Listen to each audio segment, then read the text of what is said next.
নমস্কার বন্ধুরা। আমেরিকাতে এমন কিছু হচ্ছে যা হয়তো আপনারা কল্পনাও করতে পারবেন না।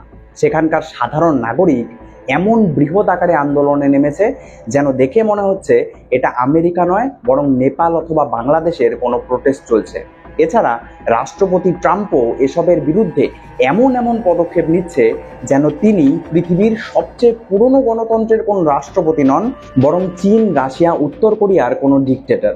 যুক্তরাষ্ট্রের রাস্তায় 5, 10, 50 লক্ষ নয়, বরং 70 লক্ষেরও বেশি মানুষ ট্রাম্পের বিরুদ্ধে প্রতিবাদে নেমেছে। আর এই আন্দোলনকে থামাতে অথবা মার্কিন জনগণকে বোঝানোর জন্য ট্রাম্প কি করছেন জানেন? একের পর এক এআই ভিডিওকে শেয়ার করছেন। একটি ভিডিওতে তো তিনি সোজা প্রতিবাদকারীদের উপরেই মল ফেলছেন। সেই ভিডিওকেও আমরা অবশ্যই দেখব। তাই লাইক, শেয়ার করে শেষ পর্যন্ত থাকুন, কারণ এই ভিডিওটি আপনাকে অবাক করতে বাধ্য। পার্ট 1, কোনো রাজা নয়। 18 অক্টোবর আমেরিকার প্রায় 70 লক্ষ নাগরিক 2700টিরও বেশি শহরে রাস্তায় রাস্তায় নামেন একটি স্লোগানকে নিয়ে, নো কিংস, অর্থাৎ আমেরিকাতে কোনো রাজা নেই।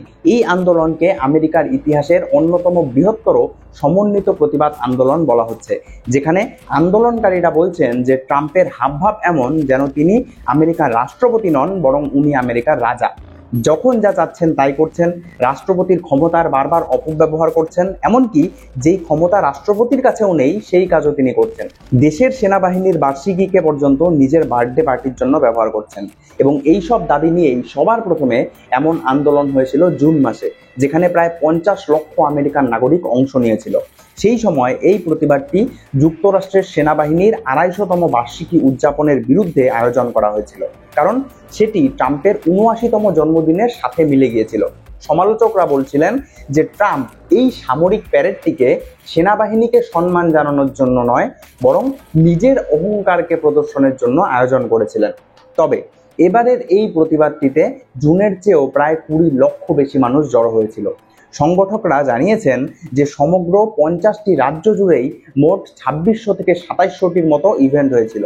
এমনকি আমেরিকার বাইরেও প্রতিবাদ হয়েছিল, যেমন London, Madrid, Barcelona, Canada, Germany, Ireland এবং স্পেনে। কিন্তু এর চেয়েও আশ্চর্যজনক কাণ্ড ঘটিয়েছেন ট্রাম্প। পার্ট 2, রাজা ট্রাম্পের চমক। প্রথমে তো এই আন্দোলনের মাঝে তিনি ওনার ফ্লোরিডার মার-এ-লাগো রিসর্টে গল্ফ খেলছিলেন, এবং তারপর তিনি একের পর এক এআই জেনারেটেড ভিডিও শেয়ার করতে শুরু করেন। সেগুলির মধ্যে এই ভিডিওটি সবচেয়ে বেশি ভাইরাল হয়েছে।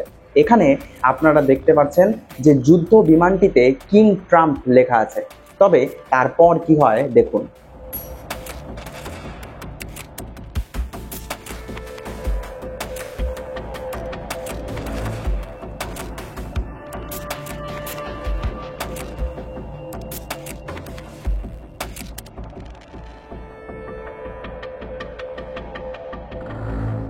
বুঝতে পারছেন তো তিনি কি ফেললেন? হ্যাঁ, মল, ঠিকই ভেবেছেন।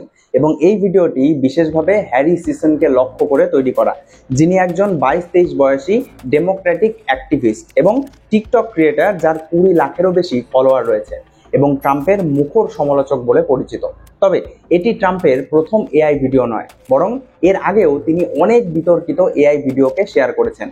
এনবিসি নিউজের একটি বিশ্লেষণে দেখা গেছে যে জানুয়ারি 2025 সালে হোয়াইট হাউসে ফিরে আসার পর থেকে ট্রাম্প এমন অসংখ্য সিনথেটিক মিডিয়া পোস্ট করেছেন, যার মধ্যে এআই জেনারেটেড ইমেজ এবং ডিপফেক ভিডিও রয়েছে।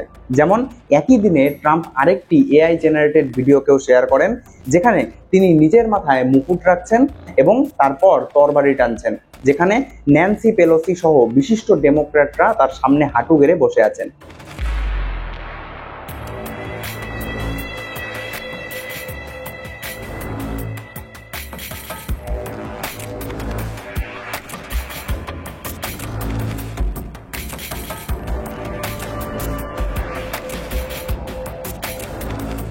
এই বিশাল আন্দোলনে অনেক আমেরিকান নাগরিককেই বলতে শোনা যায় যে তারা আগে কখনো কোনো প্রতিবাদে অংশগ্রহণ করেননি, তবে এবার তারা এটিতে অংশগ্রহণ করেছেন।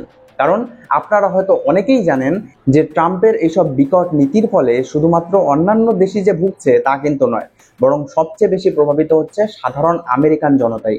কারণ পার্ট 3, আন্দোলনের প্রধান কারণ। প্রথমত, 1 অক্টোবর থেকেই আমেরিকা সরকারের শাটডাউন চলছে। সরকার বুঝতেই পারছে না যে তারা তাদের সৈনিকদের বেতন কিভাবে দেবে। এই শাটডাউনের এখনো অবধি 19 দিন পার হয়ে গেছে।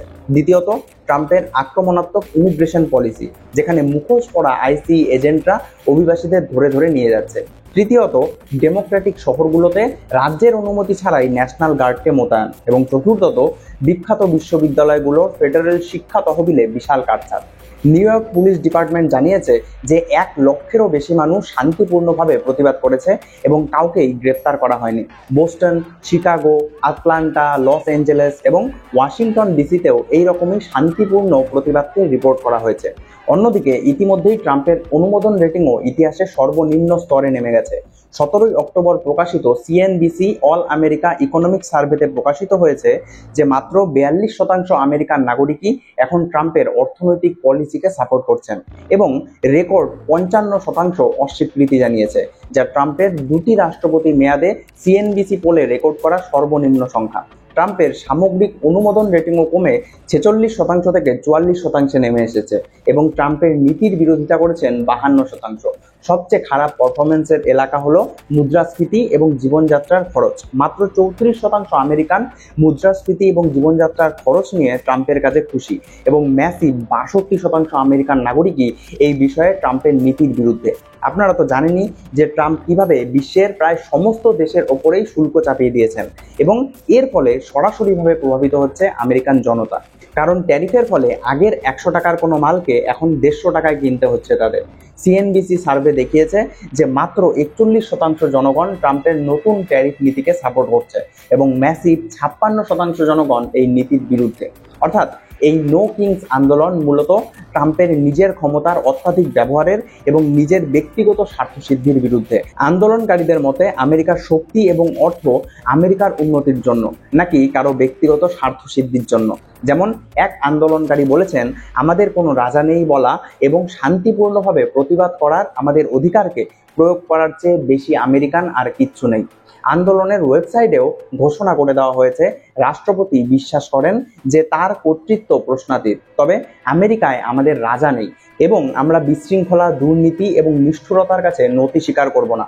ফেডারেল বিচারকরাও বরাবর ট্রাম্পের কাজকে অসাংবিধানিক বলে রায় দিয়েছে।